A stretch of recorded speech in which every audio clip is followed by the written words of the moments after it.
దేవుని పరిశుద్ధ నామమునకు మహిమ కలుగును గాక. కూడి వచ్చిన మీ అందరికీ యేసుక్రీస్తు శక్తిగల నామములో నా ప్రేమ వందనాలు. మనము నూతన సంవత్సరంలోని మొదటి ఆదివారంలో దేవుడు మనల్ని ప్రవేశపెట్టాడు కాబట్టి మనం దేవునికి ఎంతగానో రుణస్థులము.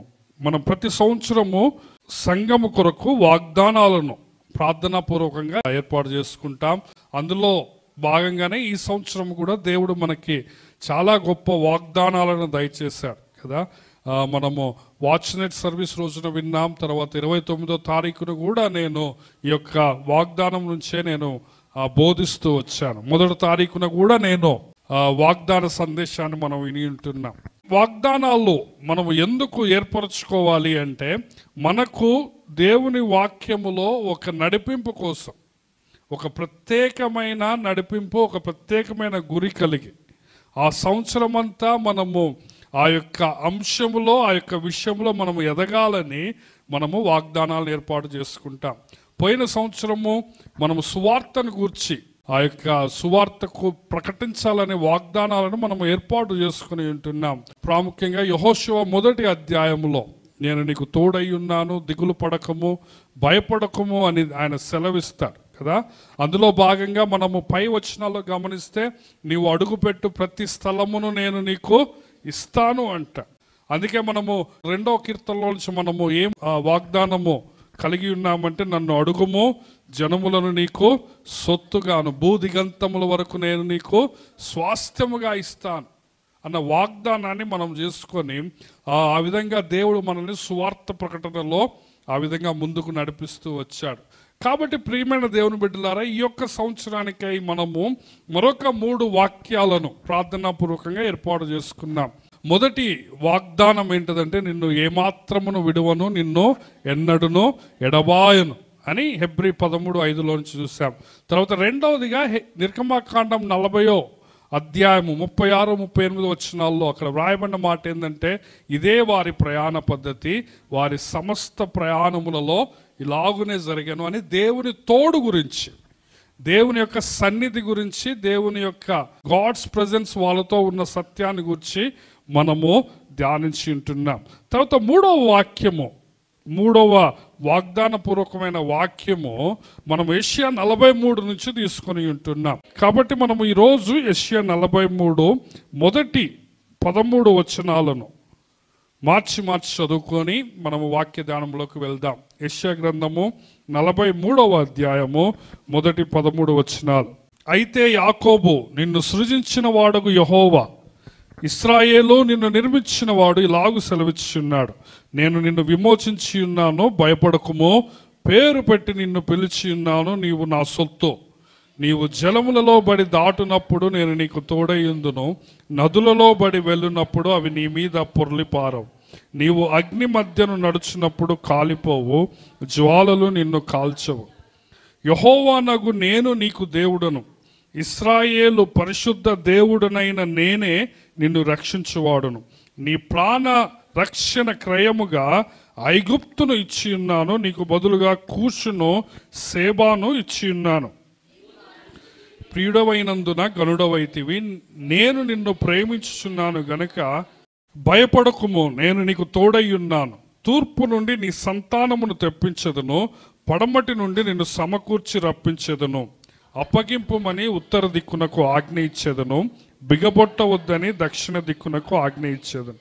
దూరము నుండి నా కుమారులను, భూదిగంతముల నుండి నా కుమార్తెలను తెప్పించుము. నా మహిమ నిమిత్తము నేను సృజించిన వారిని, నా నామము పెట్టబడిన వారిని అందరినీ తెప్పించుము. నేనే వారిని కలుగజేసి తిని, వారిని పుట్టించిన వాడను నేనే. కన్నులుండి అందులైన వారిని, చెవులుండి బదిరులైన వారిని తీసుకుని రండి. సర్వజనులారా గుంపుకూడు రండి, జనములు కూర్చోబడవలను. వారిలో ఎవరు ఇట్టి సంగతులు తెలియజేయుదురు? పూర్వకాలమున జరిగిన వాటిని ఎవరు మాకు వినిపించుదురు? తాము నిర్దోషులమని తీర్పు పొందినట్లు తమ సాక్షులను తేవలను, లేదా విని సత్యమే అని ఒప్పుకొనవలను. మీరు తెలుసుకొనిన నన్ను నమ్మి నేనే ఆయనని గ్రహించినట్లు నా సేవకుడును నాకు సాక్షులు. నాకు ముందుగా ఏ దేవుడును నిర్మింపబడలేదో నా తర్వాత ఏ దేవుడు ఉండడు. నేనే యెహోవాను, నేను తప్ప వేరొక రక్షకుడు లేడు. ప్రకటించిన వాడను నేనే, రక్షించిన వాడను నేనే, దాన్ని గ్రహింపజేసిన వాడను నేనే. ఏ అన్య దేవతయో మీలో నుండి ఉండలేదో, నేనే దేవుడను, మీరే నాకు సాక్షులో. ఇదే యెహోవా వాక్కు. ఈ దినము మొదలుకొని నేనే ఆయనను, నా చేతిలో నుండి విడిపించగలవాడెవడునూ లేడు. నేను కార్యము చేయగా త్రిప్పివేయువాడెవడు. ప్రార్థన చేసుకుందాం. మమ్మల్ని ఎంతగానో ప్రేమిస్తున్న మా ప్రియమైన పరలోకపు తండ్రి, మా యేసయ్య, మా ప్రభువా, మా నాయన, నీ పాదముల దగ్గరకు మేము వస్తుంటున్నాం తండ్రి. నీ వాక్యాన్ని చేతబట్టుకొని నాయన నీ పాదముల దగ్గర కూర్చొని ఉంటుండగా నీ వాక్యము ద్వారా మీరే మమ్మను దీవించండి, ఆశీర్వదించండి.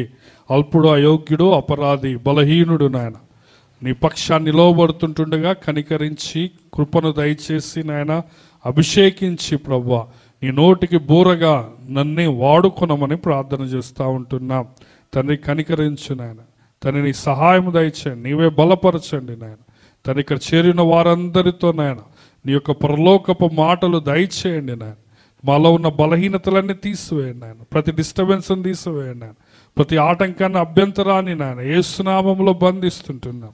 ప్రతి ఒక్కరికి వినగలిగిన చెవులు, గ్రహించే మనస్సు నాయన తండ్రి, ఏకాగ్రత కలిగిన మనస్సు మీరే దయచేయమని ప్రార్థన చేస్తూ ఉంటున్నాం తండ్రి. నీ వాక్యము ద్వారా మేము తండ్రి తృప్తిపరచబడి ఆనందింపబడి నాయన తండ్రి ప్రభు ఆశీర్వదించబడటానికి నీ కృపను మీరు దయచేయమని నాయన సమస్త ఘనత, మహిమ, ప్రభావములు నీకు మాత్రమే చెల్లిస్తూ యేసయ్య శక్తిగల నామములోనే ఈ ప్రార్థనా మనవులన్నీ అడిగి పొందుకొని ఉన్నాము మా ప్రియపరమ తండ్రి, ఆమేన్. ప్రభునందు ప్రియమైన దేవుని బిడ్డలారా, బైబిల్ గ్రంథంలోనే యెషయా 43వ అధ్యాయము చాలా ప్రాముఖ్యమైనది. యెషయా 43వ అధ్యాయములోని వాగ్దానాలు, సత్యాలు చాలా చాలా గొప్పవి. హల్లెలూయా. కాబట్టి బైబిల్ గ్రంథములో ఈ యొక్క అధ్యాయానికి చాలా విలువ ఉన్నది. మనము 2023 సంవత్సరానికై 43వ అధ్యాయంలోని మొదటి వచనాన్ని వాగ్దానముగా ఏర్పాటు చేసుకొని ఉంటున్నాం. ఎంతమందికి గుర్తున్నది? 2023 సంవత్సరం కదా, కొంతమందికి గుర్తుంది కదా. అయితే యాకోబు నిన్ను సృజించిన వాడగు యెహోవా, ఇశ్రాయేలు నిన్ను నిర్మించిన వాడు ఇలాగో సెలవిచ్చును, నేను నిన్ను విమోచించి ఉన్నాను, భయపడకుమో, పేరు పెట్టి నిన్ను పిలిచి ఉన్నాను, నీవు నా సొత్తు కదా. ఆ యొక్క 2023 హ్యాపీ న్యూ ఇయర్ ఆ రాత్రి కూడా నేను ఇదే వాక్యాన్ని బోధించాను. ఈ సంవత్సరానికే మనం 12వ వచనంలో నుంచి ఒక వాక్యాన్ని మనము ఏర్పాటు చేసుకొని ఆ వాక్య ప్రకారం మనము జీవించదలుచుకుంటున్నాం. 12వ వచనంలోని ఆ చివరి భాగము ఏమంటున్నాడు? నేనే దేవుడను, మీరే నాకు సాక్షులో, ఇదే యెహోవా వాక్కు కదా. కాబట్టి ఈ 43వ అధ్యాయము ఇంత ప్రాముఖ్యమైన ఈ అధ్యాయములో మొదటి 7 వచనాలు మనం గమనిస్తే దేవుడు నీ కోసం ఏమి చేశాడో రాయబడింది. దేవుడు నిన్ను ఏ విధంగా ప్రేమిస్తున్నాడు, దేవుడు నిన్ను ఏ విధంగా రక్షిస్తున్నాడో, నడిపిస్తున్నాడో రాయబడింది. 8 నుంచి 13 మనము చదివిన వాక్య భాగంలోని 2వ భాగము 8 నుంచి 13 గమనిస్తే నీవు దేవుని కోసము ఏమి చెయ్యాలో అన్ని మనము చూస్తాం కదా. నీవు దేవుని కోసము ఏ విధంగా జీవించాలో అన్న సత్యాలు మనం చూస్తాం. కాబట్టి మొదటి భాగంలోని ఆ మొదటి 7 వచనాల్లో దేవుడు నిన్ను విమోచించేవాడుగా, నిన్ను పోషించేవాడుగా, నిన్ను రక్షించేవాడుగా మనము ఈ యొక్క విషయాలను జ్ఞాపకం చేసుకుంటాం కదా. మొదటి వచనంలో స్పష్టంగా ఏమంటాడంటే, యాకోబు నిన్ను సృజించిన వాడగు యెహోవా, ఇశ్రాయేలు నిన్ను నిర్మించిన వాడు ఇలాగు సెలవిచ్చున్నాడు. సో దేవుడు తనను తాను పరిచయం చేసుకుంటున్నాడు. ఇశ్రాయేలీలతో మాట్లాడుతూ దేవుడు తన గురించి ఏమని చెప్తున్నాడంటే, ఈ యొక్క మనము చదివిన 13 వచనాల్లో మనము గమనిస్తే దేవుడు పదే పదే ఏమంటాడు? నేనే మాట్లాడుతున్నా. ఎవరో కాదు మాట్లాడేది, నేనే దేవుణ్ణి, నేనే మాట్లాడుతున్నా అంటాడు. పదే పదే అంటాడు ఈ వచనాల్లో కదా. నేను తప్ప వేరే దేవుడు లేడు, నేను తప్ప వేరే రక్షకుడు లేడు, ఆయన్నే మాట్లాడుతున్నా అంటాడు. నేనే ఆయన, ఆయనయే నేను. కాబట్టి మొదటి వచనంలో ఏమంటాడంటే, ఎవరు మాట్లాడేదో మీకు తెలుసా? నిన్ను నిర్మించిన వాడు, నిన్ను సృష్టించిన వాడు నిన్ను నిర్మించిన నేనే నీతో మాట్లాడుతున్నా, నిన్ను విమోచించిన నేనే నీతో మాట్లాడుతున్నాను అని దేవుడు ఇశ్రాయేలీలను పిలుస్తున్నాడు కదా. నూతన నిబంధనలో క్రైస్తవ సంఘమే ఇశ్రాయేలీలు. ఇక ఇశ్రాయేలీల దేశం అనేది మనకు దేవుని నిబంధనలో కనపడదు. కొత్త నిబంధనలో శిలువ కార్యము జరిగిన తర్వాత ఎవరైతే యేసయ్య రక్తంలో కడగబడతారో వాళ్ళే నిజమైన ఆయన నిబంధన బిడ్డలు. కాబట్టి దేవుడు నీతో ఏమని మాట్లాడుతున్నాడంటే, నేనే నిన్ను నిర్మించాను కదా. మనము పొద్దున 100వ కీర్తన 3వ వచనంలో ఏం చదివాము? మనము ఆయన ప్రజలము, ఆయన మేపడి గొర్రెలు. ఆయనే మనల్ని సృష్టించాడు. హల్లెలూయా. కాబట్టి దేవుడు నిన్ను విమోచించిన వాడు ఏమని చెప్తున్నాడట? ఇలాగూ సెలవిచ్చున్నాడు. నిన్ను నిర్మించిన వాడు, నిన్ను సృజించిన వాడు ఏమని చెప్తున్నాడు, ఏమని సెలవిస్తున్నాడంటే, నేను నిన్ను విమోచించి ఉన్నాను, భయపడకుము, పేరు పెట్టి నిన్ను పిలిచి ఉన్నాను, నీవు నా సొత్తు. హల్లెలూయా. ఈ నూతన సంవత్సరంలో చాలా గొప్ప వాగ్దానం ఇక్కడ దేవుడు మరొకసారి మనకు జ్ఞాపకం చేస్తున్నాడు. ఆయన ఏమంటున్నాడంటే, భయపడకుము, నేను నిన్ను విమోచించి ఉన్నాను అంటున్నాడు. సో దేవాతి దేవుడే నిన్ను పేరు పెట్టి పిలిచి ఏమంటున్నాడంటే, భయపడకు అంటున్నాడు. ఎంత గొప్ప సత్యమో మనం అర్థం చేసుకోవాలి. అంటున్నారా? పేరు పెట్టి పిలిచేది నిన్ను మామూలు మనిషి కాదు, మామూలు అధికారి కాదు, మామూలు రాజు కాదు. ఎవరైతే ఈ సమస్తాన్ని సృష్టించాడో, ఎవరైతే ఈ సమస్తాన్ని ఏలుచున్నాడో, నడిపిస్తున్నాడో, ఆయన ఏమంటున్నాడు? ఇదిగో నేను నిన్ను పేరు పెట్టి పిలుస్తున్నా. పేరు పెట్టి పిలవటం అంటే అర్థం ఏంది? ఎవరైనా నిన్ను పేరు పెట్టి పిలిచారంటే దాని అర్థం ఏంటంటే, నువ్వు ఆయన నీకు బాగా తెలుసు అని అర్థం, బాగా పరిచయం ఉందని అర్థం. అవునా కదా? మంచి రిలేషన్షిప్ ఉందని అర్థం కదా. సో దేవుడు ఏమంటున్నాడంటే, నేను నిన్ను విమోచించాను, నేను నిన్ను కొన్నాను, నీవు నా సొత్తు, నువ్వు నా మనిషివి అంటున్నాడు దేవుడు. హల్లెలూయా. నువ్వు ఎవరి మనిషి అంటే చెప్పండి? ఏ సృష్టికర్త అయితే ఈ సమస్తాన్ని చేశాడో నువ్వు ఆయన మనిషి. కాబట్టి నువ్వు భయపడబాకు అంటున్నాడు. ఈ సంవత్సరము మొదటి ఆదివారం రోజునే దేవుడు నీతో ఏం చెప్తున్నాడంటే, నువ్వు భయపడొద్దు. దేనికి నువ్వు భయపడొద్దు. ముందు ఎట్లాంటి రోజులు ఉన్నాయా నువ్వు భయపడొద్దు. కొంతమంది నిన్న పిల్లలు నాతో అంటున్నారు, అన్న ఏదో కొత్త వైరస్ వచ్చిందంటన్నా చైనాలో అని కదా. సో 2025 ఎట్లుంటుందో అని నీవు భయపడాల్సిన అవసరం లేదు. ఎందుకు? దేవుడే మాట్లాడుతున్నాడు, మామూలు మనిషి కాదు ఇది చెప్పేది కదా. ఏమంటున్నాడు చూడండి 2వ వచనంలో. అందుకే ఏమంటాడు? నీవు జలములలో బడి దాటునప్పుడు నేను నీకు తోడయ్యుందును, నదులలో బడి వెళ్ళున్నప్పుడు అవి నీ మీద పొర్లిపారు, నీవు అగ్ని మధ్యను నడుచున్నప్పుడు కాలిపోవు, జ్వాలలు నిన్ను కాల్చవు. యెహోవానగు నేను నీకు దేవుడను, ఇశ్రాయేలు పరిశుద్ధ దేవుడనైన నేనే నిన్ను రక్షించువాడను, నీ ప్రాణ రక్షణ క్రయముగా ఐగుప్తునిచ్చాను, కూషునిచ్చున్నాను అంటున్నాడు. హల్లెలూయా. కాబట్టి నువ్వు జలములలో పడిపోయినా నువ్వు భయపడొద్దు, వరదలో పడిపోయినా నువ్వు భయపడొద్దు, అగ్నిలో పడిపోయినా కానీ నీవు భయపడు. సో నూతన సంవత్సరంలో నువ్వు కొన్నిసార్లు కష్టాలు గుండా పోవాల్సి వస్తుంది. అంటున్నారా? మనం పొద్దున మొదటి వర్తమానములో ఏమంటాడంటే, ఆసాపు ఏమంటాడంటే, అగ్ని మా మీదకి వస్తుంది అంటున్నాడు. కానీ దేవుడు ఇక్కడ ఏమంటున్నాడంటే, నీవు అగ్ని మధ్య నడిచినా అవి నిన్ను కాల్చవు అంటున్నాడు. హల్లెలూయా. జ్వాలలు నిన్ను కాల్చవు. నీవు జలాల మధ్య, నదుల మధ్య పోయిన ఎటువంటి కష్టాలు, శ్రమలు, కన్నీరు, బాధలు, సమస్యలో నువ్వు పోయినా కానీ అవి నిన్ను ముంచివేయలేవు, అవి నిన్ను ఓడించలేవు. కాబట్టి నువ్వు భయపడాల్సిన అవసరం లేదు. ఎందుకు అంటే నేను నీకు తోడుగా ఉన్నాను అంటున్నాడు. నీకు తోడుగా ఉండేది ఎవరు చెప్పండి? యేసయ్య నీకు తోడుగా ఉన్నాడు. హల్లెలూయా. నేను నిన్ను విమోచించి ఉన్నాను అంటున్నాడు. అవునా కాదండి? మనల్ని విమోచించింది ఎవరు? యేసయ్య. నేను పొద్దున జ్ఞాపకం చేశాను, యేసయ్య నిన్ను ఏ విధంగా విమోచించాడో? తన స్వరక్తం ఇచ్చి. చూడండి మార్కు రాసిన సువార్త 10వ అధ్యాయం 45వ వచనం చూడండి. మనుష్య కుమారుడు పరిచారము చేయించుకున్నటకు రాలేదు కానీ పరిచారం చేయుటకును అనేకులకు ప్రతిగా విమోచన క్రయధనముగా తన ప్రాణమునిచ్చుటకు ఆయన వచ్చాడు. యేసయ్య ఈ లోకానికి ఎందుకు వచ్చాడంటే తన ప్రాణమును విమోచన క్రయధనముగా ఇయటానికి వచ్చాడు. హల్లెలూయా. ఇదే సత్యాన్ని మనం ఎఫెసీ 1:7 కూడా చూస్తాం. అక్కడ ఏమంటాడంటే ఆయన రక్తము వలన మనకు విమోచన, మన అపరాధములకు క్షమాపణ కలుగుతున్నదట. ఈ విమోచన తన ప్రాణాన్ని మన కోసం ఇచ్చాడు. ఆయన రక్తాన్ని ఇచ్చాడు. పాత నిబంధన అంతట్లో ఏమని రాయబడ్డదంటే మీరు రక్తాన్ని తినొద్దు, రక్తమే ప్రాణము అంటాడు కదా. సో యేసయ్య నీ కోసం తన రక్తాన్ని ఇచ్చాడంటే దాని అర్థం ఏంది? తన ప్రాణాన్ని ఆయన నీ కోసం ఇచ్చాడు. నిన్ను ఎంతగా ప్రేమించాడంటే ఆయన తన రక్తాన్ని నీకు ఇచ్చాడు. తద్వారా నీకేమొచ్చిందంటే క్షమాపణ వచ్చింది. ఏమొచ్చింది చెప్పండి? నీ పాపాలు క్షమించబడి ఉన్నాయి. ఆయన పరిశుద్ధుడు కదా. నువ్వు ఆయనకు విరోధంగా పాపం చేసినావు. ఆయన ఏమంటుండంటే ఇప్పుడు నీ పాపాలు ఏమైనాయి? క్షమించబడి. ఎవరో చెప్పటం లేదు, యేసయ్యే ఏమంటున్నాడు? నీ పాపాలు క్షమించబడి ఉన్నవి అంటున్నాడు. హల్లెలూయా.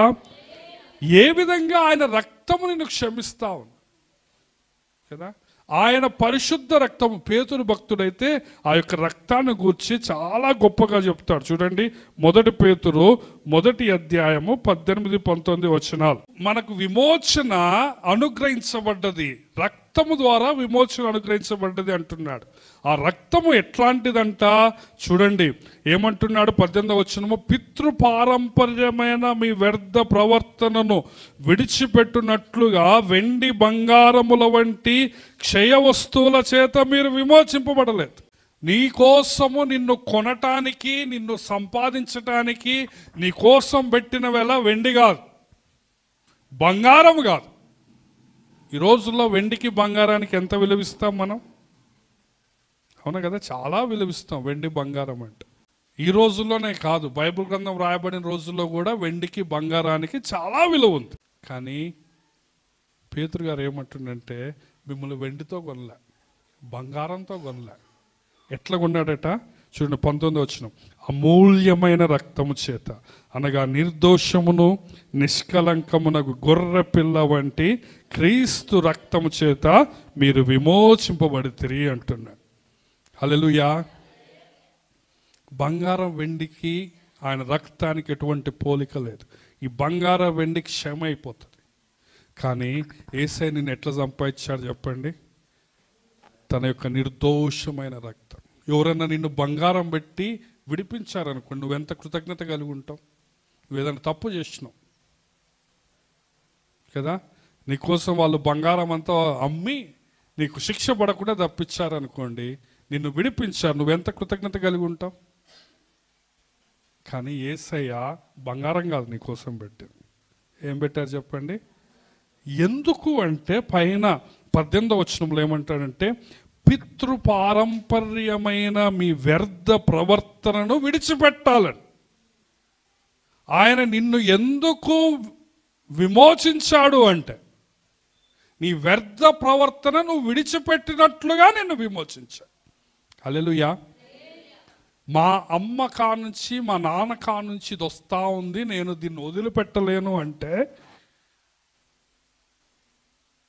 నీ అంత తిక్కలో ఎవరో లేరు. మా తాతల కాలం నుంచి ఇది వస్తుంది అంటారు కొంతమంది. ఇదొక్కటి మేము వదిలిపెట్టకూడదు, వెనకటి నుంచి వస్తుంది, దీన్నెట్లా వదులుకోవాలి అంటారు. నువ్వేం చేయాలి చెప్పండి? పితృపారంపమైన వ్యర్థ ప్రవర్తనను విడిచిపెట్టినట్లుగా నీవు విమోచించబడ్డా. హల్లెలూయా. అందుకే 1 కొరింథీ 6వ అధ్యాయము 20వ వచనములో పౌలు గారు మరలా మనకేం జ్ఞాపకం చేస్తాడంటే మీరు విలువ పెట్టి కొనబడిన వారు గనుక మీ దేహముతో దేవుణ్ణి మహిమపరచుడి. 19వ వచనం చూస్తే మీరు మీ సొత్తు కాదు అంటాడు కదా. మీ దేహము దేవుని వలన అనుగ్రహించబడి మీలో ఉన్న పరిశుద్ధాత్మకు ఆలయమై ఉన్నది. మీరు విలువ పెట్టి కొనబడిన వారు గనక మీ దేహముతో దేవుని గణపరచు. 1 కొరింథీ 6:19-20 మీరు మీ సొత్తు కాదు. నిన్ను ఆల్రెడీ ఒక ఆయన తన ప్రాణం పెట్టి కొన్నాడు.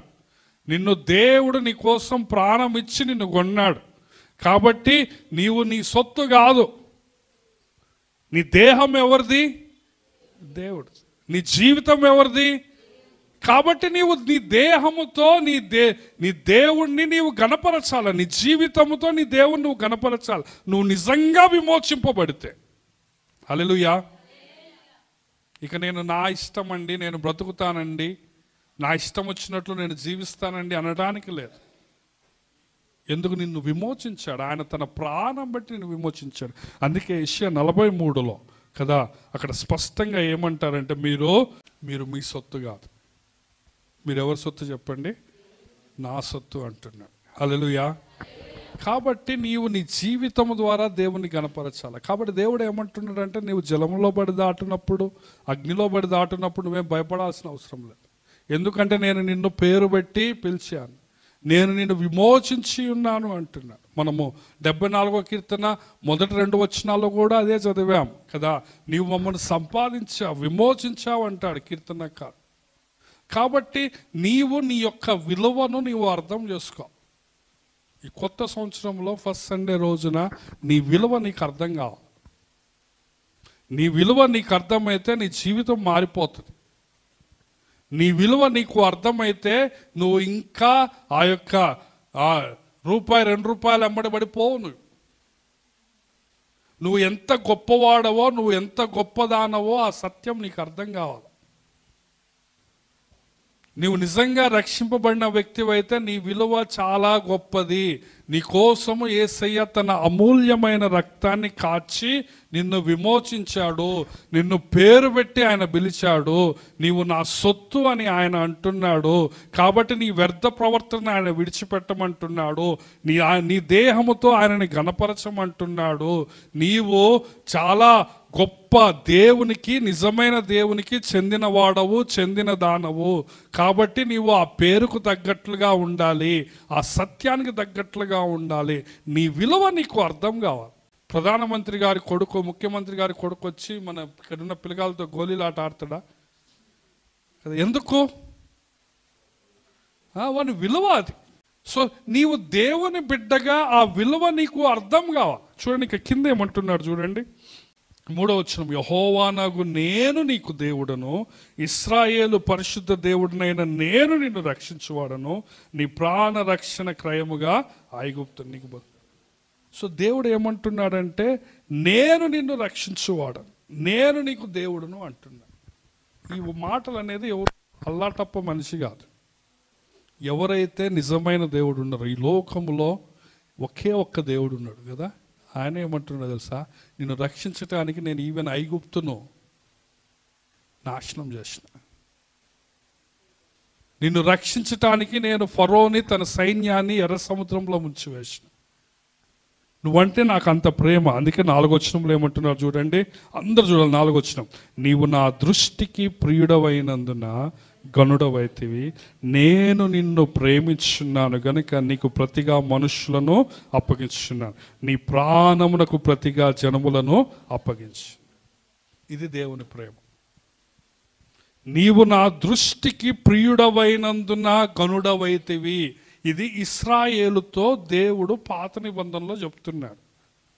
ఇశ్రాయేలు దేశాన్ని పట్టుకొని, అరే యాకోబు, అరే ఇశ్రాయేలు, చాలా దేశాలు ఉన్నాయి, నిన్ను విమోచించడానికి నేను పలానా దేశాలను పక్కన పెట్టేసిన. ఎందుకంటే నీవు నా దృష్టికి ప్రియముగా ఉన్నావు, నీవు నా దృష్టికి గనుడవై ఉన్నావో, నేను నిన్ను ప్రేమించుచున్నాను అంటున్నాడు. మైండ్లోకి ఎక్కించుకోండి ఇది. హల్లెలూయా. నేను నిన్ను ప్రేమించుచున్నానని ఎవరు అంటున్నారో తెలుసా? యేసయ్య అంటున్నాడు, దేవుడు అంటున్నాడు. ఈ రోజున నిజమైన ఇశ్రాయేలుగా, ఆత్మీయమైన ఇశ్రాయేలుగా, దేవుని సంఘముతో, సంఘ బిడ్డవైన నీతో దేవుడు ఏమంటున్నాడంటే నీవు నా దృష్టికి నాకు ప్రియుడవు అంటున్నాడు. హల్లెలూయా. ఈ లోకంలో చాలా మంది ఉన్నారు, కానీ దేవుడు నిన్ను ఏర్పాటు చేసుకున్నా అంటున్నాడు. కింద వచనాలు ఏమంటాడంటే నేను నిన్ను ఏర్పాటు చేసుకున్నాను అంటున్నాడు. నేను నిన్ను ఎంచుకున్నా, నిన్ను సెలెక్ట్ చేసుకున్నా నేను. ఇది నీ విలువ.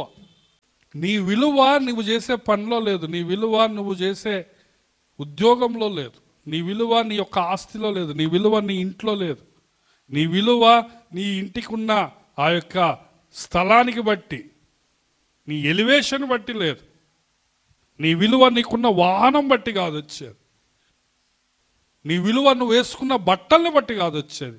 నీకు విలువ వస్తుంది ఎందుకంటే నువ్వు ఎవరికి ప్రియుడవు? యేసయ్యకి ప్రియుడు. నిన్ను ప్రేమించేది ఎవరు చెప్పండి? యేసయ్య నిన్ను ప్రేమిస్తుంది. ఇది మన మనసులో ఎక్కించుకోవాలా. ఈ యొక్క సంవత్సరం అంతా ఈ విషయం నీకు అర్థం కావాలి. నన్ను యేసయ్య ప్రేమిస్తున్నాడు. ఒక గొప్ప భక్తుడిని అడిగారట, ఒక గొప్ప థియాలజియన్. బైబిల్ గ్రంథంలో చాలా విషయాలు ఉన్నాయి కదా, అన్నిటిలో నీకు బాగా నచ్చిన వాక్యం ఏంది అని అడిగారట. బైబిల్లో చాలా సత్యాలు ఉన్నాయి, అన్నిటికంటే నీకు నచ్చిన వాక్యం ఏంటది అని ఆయన్ని ముసల్తనంలో అడిగితే ఆయన ఇదే వచనం చూపించున్నాడు. ఏంటదంటే, నేను నిన్ను ప్రేమించున్నానని యేసయ్య నాతో చెప్పాడు. ఇంతకంటే గొప్ప వాక్యము నాకు బైబిల్లో ఇంకొకటి లేదు అన్నాడు. హల్లెలూయా. ఆయన నీకు తోడుగా ఉంటానన్నాడు, నిన్ను విడిపిస్తా అంటున్నాడు, నిన్ను రక్షిస్తా అంటున్నాడు, నిన్ను పోషిస్తా అంటున్నాడు. దానికి అంతటి కారణం ఏంటంటే ఆయన ఏం చేస్తున్నాడు? నిన్ను ప్రేమిస్తున్నాడు. నీవు నాకు ప్రియుడవైనందున గనుడవయ్యావు. అది నీకు విలువ. నీకు విలువ ఎందుకు, ఘనత ఎందుకు అంటే నువ్వు ఎవరికి ప్రియుడవు? యేసయ్యకి ప్రియుడు. హల్లెలూయా. ఈ లోకంలో నీకు ఘనత లేకపోవచ్చు, ఈ లోకంలో నీకు విలువ లేకపోవచ్చు, కానీ ఎవరు నీకు ఘనతనిచ్చేది, విలువిచ్చేది చెప్పండి? యేసయ్య. ఎందుకంటే నువ్వు ఆయనకు ప్రియుడవు, ఆయన నిన్ను ప్రేమిస్తున్నాడు. ఈ సర్వాన్ని సృష్టించిన దేవుడు, ఈ యొక్క తన నోటి మాట చేత ఆకాశాన్ని భూమిని చేసిన దేవుడు ఏమంటున్నాడంటే, నేను నిన్ను ప్రేమిస్తున్నారా అంటున్నాడు. హల్లెలూయా. కాబట్టి నీ ప్రాణానికి ప్రతిగా వేరే వాళ్ళ ప్రాణాన్ని కూడా ఇస్తాను అంటున్నాడు. ఇది ఆయన ప్రేమ, ఆయన గొప్పతనం. చూడండి 5వ వచనం, భయపడకుము, నేను నీకు తోడై ఉన్నా, నేను నిన్ను సమకూరుస్తాను అంటున్నాడు. 6వ వచనంలో, నువ్వు ఎంత దూరం పోయినా కానీ నేను నిన్ను తిరిగి రప్పిస్తాను అంటున్నాడు. ఇది దేవుని ప్రేమ. నువ్వు ఎంత దూరం పోయినా కానీ దేవుడు నిన్ను ఈరోజు తీసుకొని వచ్చాడు. 2024 సంవత్సరం మనం చాలాసార్లు చాలా దూరం పోయాం, బూది గంతముల వరకు పోయినా కానీ నేను తీసుకొని వస్తా అంటున్నాడు. ఇది ఆయన ప్రేమ. ఎందుకు అంటే ఆయన నిన్ను ఎన్నిక చేసుకున్నాడు. హల్లెలూయా. ఆయన నిన్ను ఏర్పాటు చేసుకున్నాడు. ఈ యొక్క 700 కోట్ల మందిలో ఆయన ఏమన్నాడంటే, నేను ఈ బిడ్డను ఏర్పాటు చేసుకుంటాను, ఈ బిడ్డను నేను ఎన్నిక చేసుకుంటాను, ఈ బిడ్డ కోసం నేను రక్తాన్ని కారుస్తా, నీ కోసం నేను నా రక్తాన్ని కారుస్తా, నిన్ను ఏర్పాటు చేసుకుంటున్నా అన్నాడు. కాబట్టి ఆయన ఏమంటున్నాడంటే, నువ్వు ఎక్కడున్నా నేను రప్పిస్తాను. చూడండి 7వ వచనం, నా మహిమ నిమిత్తము నేను సృజించిన వారిని, నా నామము పెట్టబడిన వారందరినీ తెప్పించుము, నేను వారిని కలుగజేసి తిని వారిని పుట్టించిన వాడును నేనే అంటున్నాడు. హల్లెలూయా. కాబట్టి దేవుడు నీకు ఇటువంటి గొప్ప వాగ్దానాలు ఇస్తున్నాడు. ఆయన ఏమంటున్నాడంటే, నేను నిన్ను సృష్టించాను, నిర్మించాను, నిన్ను విమోచించాను, భయపడబాకు, నిన్ను పేరు బట్టి పిలుస్తున్నాను, నీవు నాకు ప్రియుడవు, నేను నిన్ను ప్రేమిస్తున్నా. కాబట్టి ఇవన్నీ విన్నాక అయితే ఏంది అని అడగొచ్చు మీరు. అందరు చెప్పండి, అయితే నాకేంది, లేకపోతే సో వాట్. అయితే ఇప్పుడు ఏం చేయాలంటే, దేవుడు 8వ వచనం నుంచి కింద నుంచి ఆయన కొన్ని మాటలు చెప్తాడు కదా. ఈ సంవత్సరం దేవుడు మనకిచ్చిన వాగ్దానం ఏంది? నిన్ను ఏమాత్రమును విడువను, నిన్ను ఎన్నడును ఎడవ. కాబట్టి నువ్వేం చేయాలంటే 8వ వచనం నుంచి చూద్దాం కదా. కన్నులుండి అందులైన వారిని, చెవులుండి బదురులైన వారిని తీసుకున్నారు. కొంతమంది కళ్ళు ఉన్నాయి కానీ వాళ్ళకి కనపడటం లేదట, వాళ్ళకి చెవులు ఉన్నాయి కానీ వాళ్ళు బదిరులు, అంటే వాళ్ళు చెవిటి వాళ్ళు, వాళ్ళకి వినపడటం లేదు, వాళ్ళని తీసుకున్నారండి. సర్వజనులారా గుంపు కూడి రండి, జనములు కూర్చోబడేవలను, వారిలో ఎవరు ఇట్టి సంగతులు తెలియదు. అందరు పిలుచుకొని రండి, వాళ్ళకెవరికి ఈ సంగతులు తెలియదు, వాళ్ళకెవరు తెలియజేస్తారు అంటున్నాడు. చాలామంది కళ్ళున్నాయి కానీ వాళ్ళకి కనపడట్లేదు. ఎందుకు? ఈ యుగ సంబంధమైన దేవత వాళ్ళ మనోనేత్రాలకు ఏం కలగజేసింది? గుడ్డితనము కలగజేసింది. సాతానుడు వాళ్ళ కళ్ళకు గుడ్డితనము కలగజేశాడు. కాబట్టి మీరు వాళ్ళని తీసుకొని రండి అంటున్నాడు. వాళ్ళ చెవులు మందమైపోయినాయి, వాళ్ళకి వినపడటం లేదు. కాబట్టి నీవు వెళ్ళి వాళ్ళని ఏం చేయాలంటున్నాడు చెప్పండి?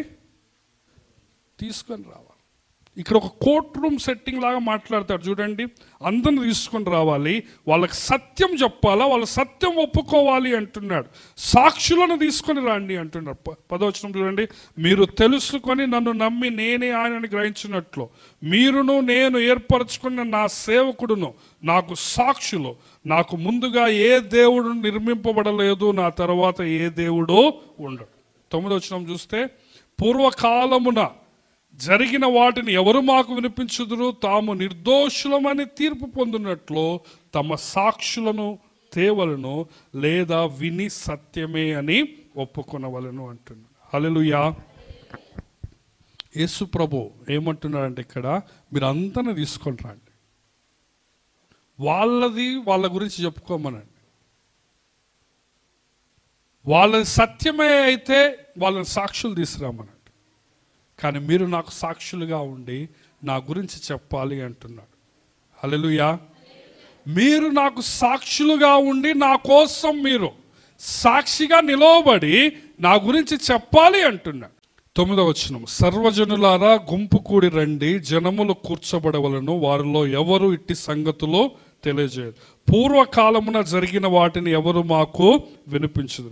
తాము నిర్దోషులమని తీర్పు పొందినట్లు తమ సాక్షులను తేవలను, లేదా నేను చెప్పేది విని సత్యమే అని ఒప్పుకోవాలి అంట.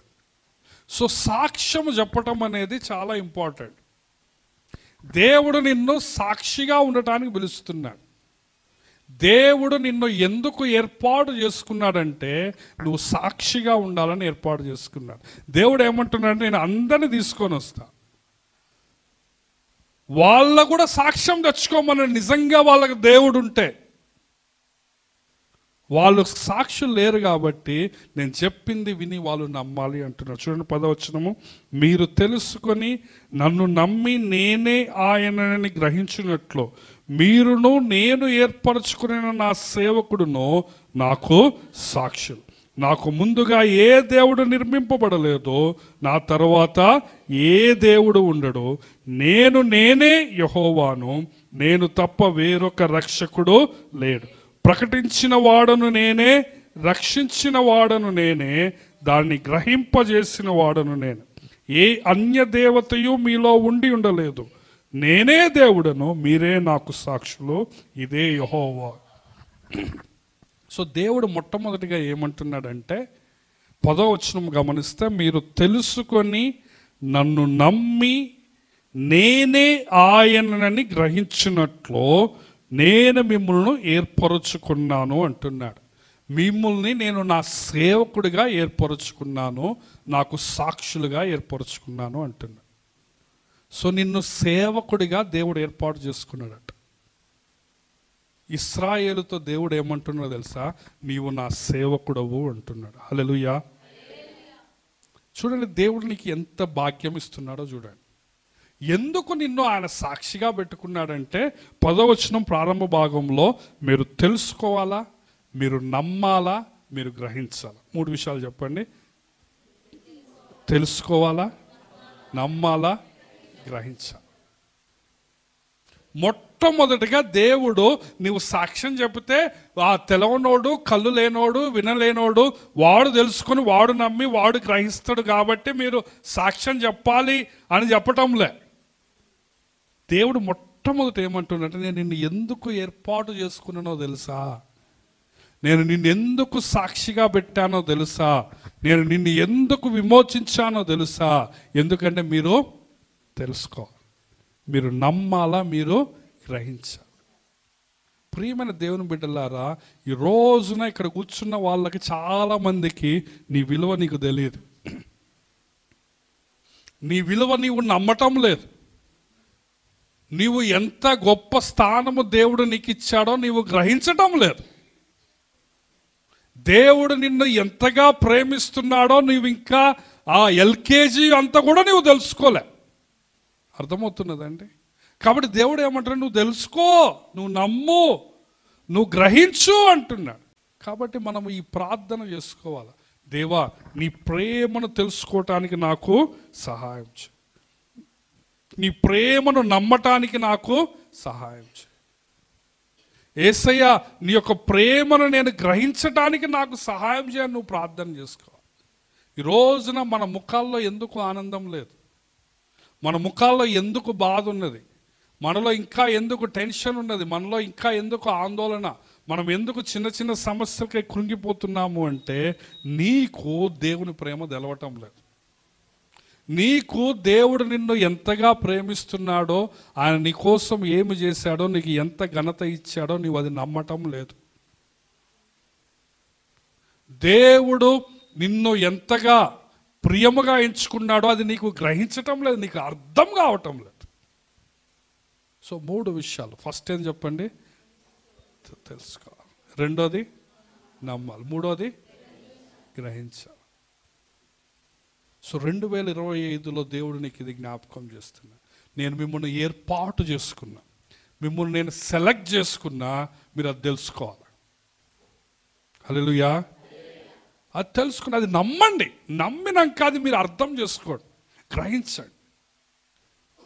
ఈ రోజున ఎంతమందికి తెలుసు యేసయ్య నన్ను ప్రేమిస్తున్నాడు అని? ఎంత తెలుసు? ఎంత లోతుగా తెలుసు? ఎంత లోతుగా నీవు దాన్ని నమ్ముతున్నావు? నిజంగా నీవు దీనిని నమ్మితే, గ్రహిస్తే మన జీవితంలో ఏడుపు అనేది ఉండదు, మన జీవితంలో బాధ అనేది ఉండదు. ఎందుకు? నన్ను ఎవరు ప్రేమిస్తున్నారు? యేసయ్య. నేను ఎవరికి ప్రియుడిని? యేసయ్యకి ప్రియుడు. నన్ను ఎవరు విమోచించారు? నా కోసం ఎవరు రక్తం కార్చారు? ఈ సత్యము మన యొక్క నరాల్లోకి పోవాలి. అందుకే దేవుడు ఏమంటున్నాడు స్పష్టంగా, మీరు తెలుసుకోవాలా, ఇది నమ్మాలా, ఇది గ్రహించాలా అని ఏమంటున్నాడు? మీరు తెలుసుకొని నన్ను నమ్మి నేనే ఆయనని గ్రహించినాను.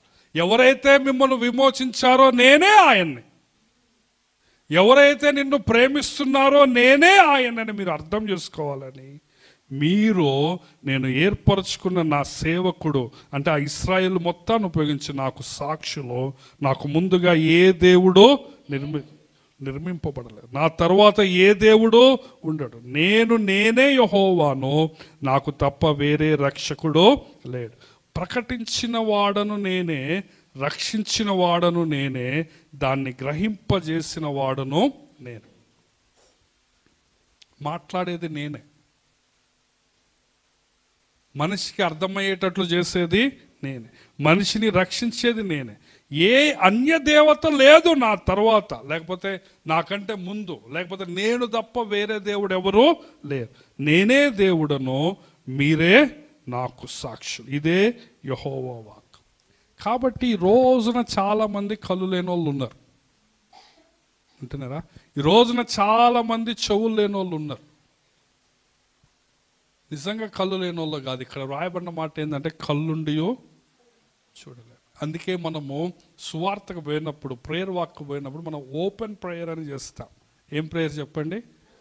ఓపెన్ ప్రేయర్ అంటే వాళ్ళ కన్నులు తెరవబడాలని ప్రార్థన చేస్తాం, వాళ్ళ చెవులు తెరవబడాలని ప్రార్థన చేస్తాం, వాళ్ళ హృదయము తెరవబడాలని ప్రార్థన చేస్తాం, వాళ్ళ ఇంటి ద్వారాలు తెరవబడాలని మనము ప్రార్థన చేస్తాం, పరలోక ద్వారం తెరవబడి వాళ్ళ ఇంటి పైన కుమ్మరించబడాలని మనం ప్రార్థన చేస్తాం. ఇవన్నీ వాక్యానుసారం.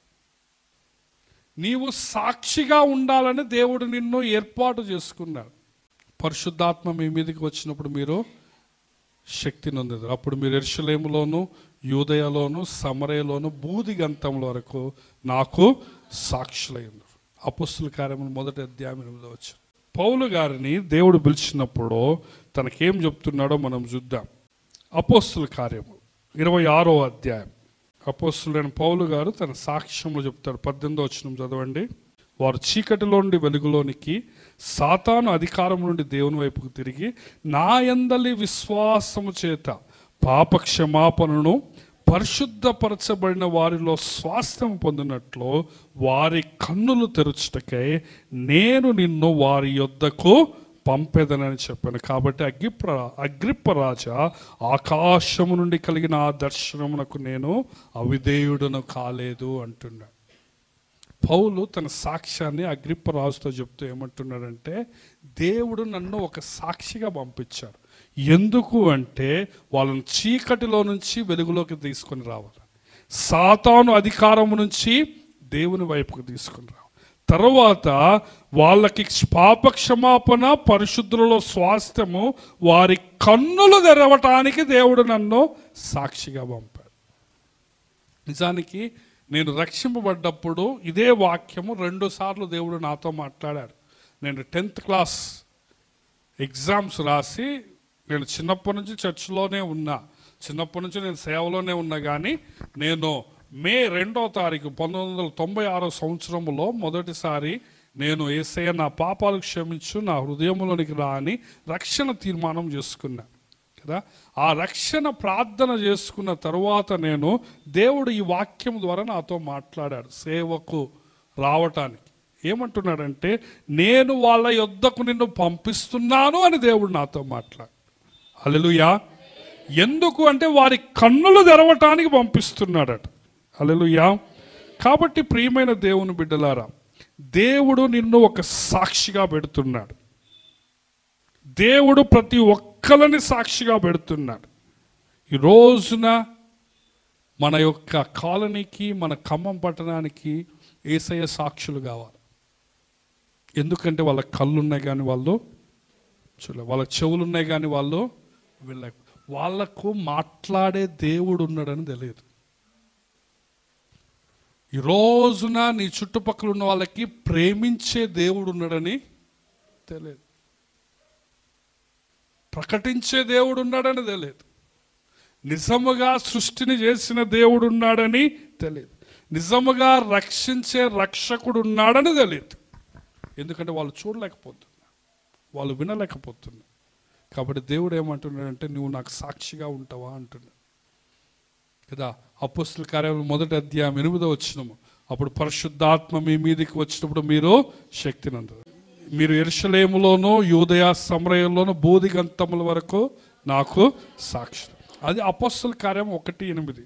2 తిమోతి 1:8 గమనిస్తే పౌలు గారు ఏమంటాడంటే, సాక్ష్యము చెప్పటానికి సిగ్గుపడొద్దు అంటాడు. చదవండి అమ్మా 2 తిమోతి 1:8.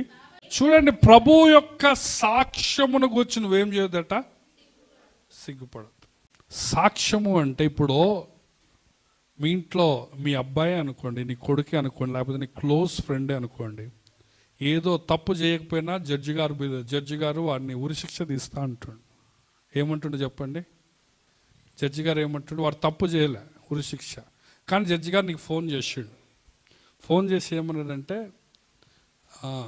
అయ్యా నువ్వు ఒకసారి వచ్చి సాక్ష్యం చెప్తే నేను వాడిని విడిపిస్తా అన్నాడు అనుకోండి. ఏమన్నాడు? వాడి గురించి వాడు మంచోడని నాకు జస్ట్ అట్లా సాక్ష్యం చెప్పు, నేను వాడిని విడిపిస్తా అంటే నువ్వు పోయి చెప్తావా చెప్పవా? చెప్పండి, నువ్వు పోయి చెప్తావా చెప్పవా కదా. సేమ్ అదే సీన్ ఉన్నది ఈ లోకంలో, మనకు అర్థం కావటం లేదు అంటున్నారా. మీరే నాకు సాక్షులు అంటున్నాడు దేవుడు. నేను ఎట్లాంటి వాడినో మీకు తెలుసు, మీరు తెలుసుకోవాలా, మీరు అది గ్రహించాలా, అది నమ్మాలా. ఒకవేళ నువ్వు నిజంగా తెలుసుకొని నమ్మి గ్రహిస్తే నేను ఎట్లాంటి వాడినో మీకు తెలుసు. కాబట్టి ఇప్పుడు ఏమంటున్నారు, మీరే నాకు సాక్ష్యం. మీరు వెళ్ళి సాక్ష్యం చెప్పు, నాకు సాక్షిగా ఉండండి. మీరు పోయి సాక్ష్యం చెప్తే వాడు ఏమవుతాడు? వాడికి కళ్ళు వస్తాయి, వాడికి చెవులు వస్తాయి, వాడు నరకము నుంచి తప్పించబడతాడు. ఈ రోజున మనం రకరకాల విషయాలు ఆలోచిస్తున్నాం, కానీ ఈ బేసిక్ ట్రూత్స్ మనం వదిలిపెడుతున్నాం. అంటుందా? దేవుడు ఏమంటున్నాడంటే, నేనే దేవుడను, మీరే నాకు సాక్షులు. మిమ్మల్ని సాక్షిగా ఉండటానికి నేను ఏర్పాటు చేసుకున్నాను. ప్రియమైన దేవుని బిడ్డ, 2024 ఎట్లున్నదో మనం పట్టించుకోవద్దు. 2025న నేను ప్రభువుకి సాక్షిగా ఉంటాను తీర్మానం. నువ్వు నిజంగా ఆయన ప్రేమను నమ్మితే, నువ్వు నిజంగా ఆయన నిబంధన నీకు అర్థమైతే, నిజంగా ఆయన నిన్ను విమోచించాడన్న సత్యము నువ్వు గ్రహిస్తే, నిజముగా ఆయన నిన్ను రక్షిస్తాడు, నదుల్లో నుంచి, జలముల్లో నుంచి, అగ్నిలో నుంచి, అగ్ని జ్వాలల్లో నుంచి నిన్ను కాపాడుతాడని నీవు అర్థమైతే, నువ్వు ఆయన ఏమంటున్నాడంటే, నేను అందరిని పిలుస్తా. ఏమంటున్నాడు ఆయన? అందరిని. చూడండి 8వ వచనంలో అదే అంటాడు అపొస్తలుడు. అదే యెషయా 43:8 కదా. సర్వజనులారా, 9వ వచనం చూడండి, సర్వజనులారా గుంపు కూడి రండి. జనములు కూర్చబడవలను, వారిలో ఎవరు ఇట్టి సంగతులు తెలియజేస్తారు. పూర్వకాలమున జరిగిన వాటిని ఎవరు వినిపిస్తారు కదా? అందరిని తీసుకురండి. కానీ నేను మాట్లాడను. ఎవరు మాట్లాడాలంటున్నాడు? మీరు సర్వజనులు వస్తారు అంటున్నారా? అందరు వచ్చినప్పుడు యేసయ్య ఏమంటాడంటే నువ్వు సాక్షిగా ఉండు. ఇది దేవుడు నిన్ను కోరుకుంటున్నాడు కదా. నేనే దేవుడను. అందరు నాతో పాటు చెప్పండి. నేనే దేవుడను, మీరే నాకు సాక్షులు. ఇదే యెహోవా వాక్కు. యెషయా 43:12. అందరం దయచేసి స్థలంలో ఉంచుదాం, కళ్ళు మూసుకుందాం. నీవు ఎంత అమూల్యమైన వాడవో దేవుని దృష్టిలో అది నువ్వు తెలుసుకోవాలి. దేవుని దృష్టిలో నీకు ఎంత ఘనత ఉన్నదో అది నీవు తెలుసుకోవాలా, నమ్మాలి, గ్రహించాలి. నువ్వు ఎంత ప్రశస్తమైన వ్యక్తివో దేవుని దృష్టిలో అది నువ్వు నమ్మాలి, అది నువ్వు తెలుసుకోవాలని దేవుని కోరిక. నీవు నాకు ప్రియుడవు అంటున్నాడు. నేను నిన్ను ప్రేమిస్తున్నాను అన్నాడు. నేను నిన్ను పేరు పెట్టి పిలిచాను అంటున్నాడు. దయచేసి ఇది మనం తెలుసుకుందాం, ఇది మనం నమ్ముదాం, ఇది మనం గ్రహిద్దాం. ఆయన నేను నిన్ను ఏర్పాటు చేసుకొని ఉన్నాను అంటున్నాడు. కానీ నీ పట్ల నాకు ఒక ఉద్దేశం ఉన్నది అంటున్నాడు ఆయన. ఆ ఉద్దేశం ఏంటంటే నువ్వు నాకు సాక్ష్యం చెప్తావా అంటున్నాడు. నేను ఎట్లాంటి వాడినో, నేను నిజమైన దేవుణ్ణని, నేను మాట్లాడే దేవుణ్ణని, నేను రక్షించే దేవుణ్ణని, నేను విమోచించే దేవుణ్ణని నువ్వు సాక్ష్యం చెప్తావా అని ఆయన నిన్ను అడుగుతున్నాడు. ఒకసారి తీర్మానం చేసుకోండి. ఆయన మిమ్మల్ని అందరిని ఏమంటున్నాడంటే మీరే నాకు సాక్షులు అంటున్నాడు. నేనే దేవుణ్ణి, నేనే నిజమైన, నేను తప్ప వేరే దేవుడు లేడు, నేను తప్ప వేరే రక్షకుడు లేడు. నాకు ముందు కానీ నా తర్వాత కానీ నా పక్కన కానీ ఏ దేవత రక్షకుడు లేరు. నేనే దేవుడును, కానీ మీరే నాకు సాక్షులు అంటున్నాడు. కాబట్టి తీర్మానం చేసుకుని 2025 సంవత్సరంలో ఆయనకు సాక్షిగా ఉంటానని తీర్మానం చేసుకోండి. అప్పుడు ఏమంటాడంటే నేను నీకు తోడుగా ఉంటాను అంటాను. ఇదిగో యుగ సమాప్తి వరకు సదాకాలం నేను మీకు తోడుగా ఉంటాను అని ఆయన సెలవిస్తుంది. దయగలిగిన తండ్రి, ప్రేమగల ప్రభువా, గొప్ప దేవా, గొప్ప తండ్రి, మా నాయన నీ పాదములకు వందనాలు, స్తుతులు, స్తోత్రాలు చెల్లిస్తుంటున్నా తండ్రి. 2025 సంవత్సరానికి మా సంఘానికి మీరు ఇచ్చిన వాగ్దానాలను బట్టి నీకు వందనాలు తండ్రి. ప్రభువా, నిన్ను ఏమాత్రమును విడువను ఎడబాయనని సెలవిచ్చావు తండ్రి. మేము జలములలో పడిపోయినప్పుడు నీవు మాతో ఉంటానన్నావు తండ్రి. అగ్నిలో పడిపోయినప్పుడు జ్వాలలు కాల్చవని సెలవిచ్చావు తండ్రి. ప్రభువా, పేరు పెట్టి పిలిచానని చెప్పావు, భయపడొద్దు అని చెప్పావు నాయన. నీకు వందనాలు. ఎందుకంటే నాయన నీవు మమ్మల్ని ప్రేమిస్తున్నావు తండ్రి. నీకు వందనాలు ప్రభువా. నీ దృష్టిలో మేము గనులము తండ్రి. నీకు వందనాలు ప్రభువా. నాయన ఇట్టి ప్రభువా ప్రశస్తమైన ప్రభువా స్థితిని నాయన మాలాంటి వాళ్ళకు, నాలాంటి వాళ్ళకు నీవు ఇచ్చావు. నీకు వందనాలు తన. ఈ లోకంలో ఎంతోమంది ఉన్నా కానీ నాయన నీవు నన్ను ఎన్నుకున్నావు, మమ్మను ఎంచుకున్నావు తండ్రి. నీకు వందనాలు తన. నీకు స్వాస్థ్యముగా ఉండాలని, తను నీకు పరిశుద్ధ స్వాస్థ్యముగా ఉండాలని, నీ సొత్తుగా ఉండాలని నాయన నీవు మమ్మల్ని ఏర్పాటు చేసుకున్నావు. నీకు వందనాలు తండ్రి. ప్రభా, నీ యొక్క సాక్షులుగా ఉండాలని మమ్మల్ని పిలుస్తుంటున్నాం. కాబట్టి నాయన మేము తండ్రి, మేము ఎంత ఘనత గలవారమో అది మేము తెలుసుకొని నమ్మి గ్రహించినట్లుగా తండ్రి మా యొక్క జ్ఞానాన్ని మీరే అభివృద్ధి చేయండి తండ్రి. మాకు జ్ఞానము దయచేయండి తండ్రి. మేము తెలుసుకోవడానికి, మేము నమ్మటానికి మాలో విశ్వాసాన్ని అభివృద్ధి చేయండి తండ్రి. తండ్రి మాకు తండ్రి మేము గ్రహించినట్లుగా మాలో వివేచన అభివృద్ధి చేయండి నాయన. గ్రహింపును మాకు దయచేయండి తండ్రి. తద్వారా మేము నాయన నీ దృష్టిలో ఎంత గొప్పవారమో తెలుసుకోవటానికి తండ్రి మాకు మంచి మనస్సు దయచేయండి తండ్రి. సాతాను మాకు కలిగిస్తున్న తండ్రి ప్రతి విధమైన ఆటంకాన్ని, అడ్డుగోడను తీసివేయండి తండ్రి. మా కన్నులపైన నా పొరలను తీసివేయండి తండ్రి. తద్వారా మేము తండ్రి నీ దృష్టిలో ఎంతటి విలువైన వారమో గ్రహించి నీకు సాక్షిగా ఉండటానికి నీ కృపను మీరు మాకు దయచేయమని ప్రార్థిస్తూ, విన్న వాక్యాన్ని దీవించమని, విన్న బిడ్డలందరినీ మీరే దీవించి ఆశీర్వదించమని యేసు నామములో ఈ మనవులన్నీ అడిగి పొందుకొని ఉన్నాము మా ప్రియా పరమ తండ్రి. ఆమేన్.